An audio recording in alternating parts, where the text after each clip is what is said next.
This is called The Blue Cat. There was a king in Indonesia.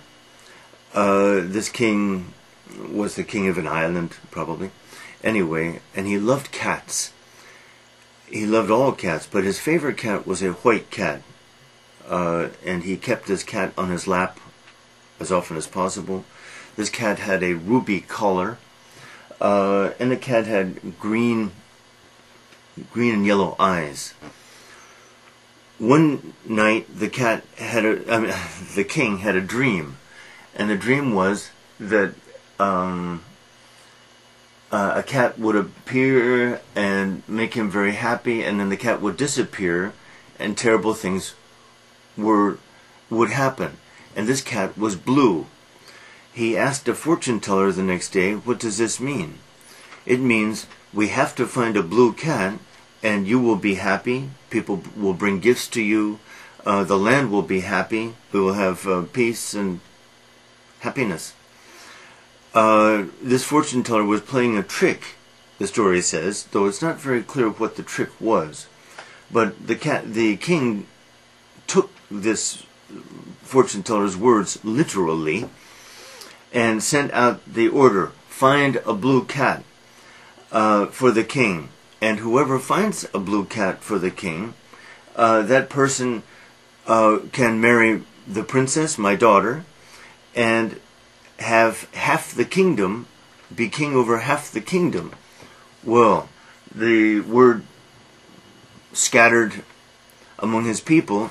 There was a man in the country, and this man had fallen in love with the princess, and so he really wanted to take advantage of this wonderful opportunity. So one day he brought a blue cat to the king. The cat was beautiful and blue.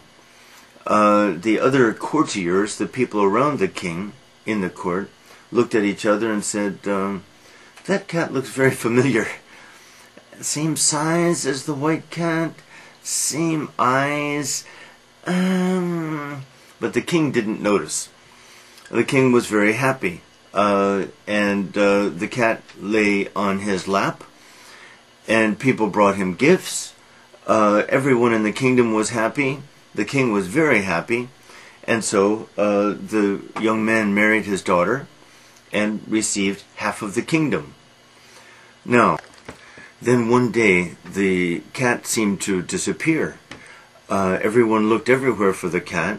The king was very worried, of course. But someone found the cat in the courtyard.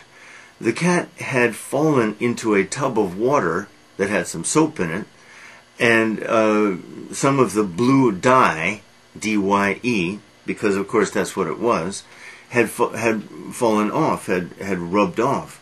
Oh, the king was angry. "He tricked me. He must die." But the princess loved her husband now, and she said, "Father, don't be foolish. The cat you dreamed was only a dream cat. This cat made you happy, made everybody happy. My husband did what he promised to do, and he certainly does not deserve to die for it." At first the king was adamant, meaning stubborn. But gradually the king started to smile, and he even laughed, because the cat now jumped into his lap, and he realized that a real cat is much better than a dream cat, and that yes,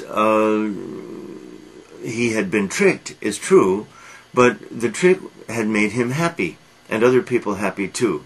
So he forgave his son-in-law for the trick, and loved his cat even more than before, and learned to not to try to make life conform to dreams, which is a very good lesson. We want life and people to conform to our dreams or ideals, but of course this is not possible.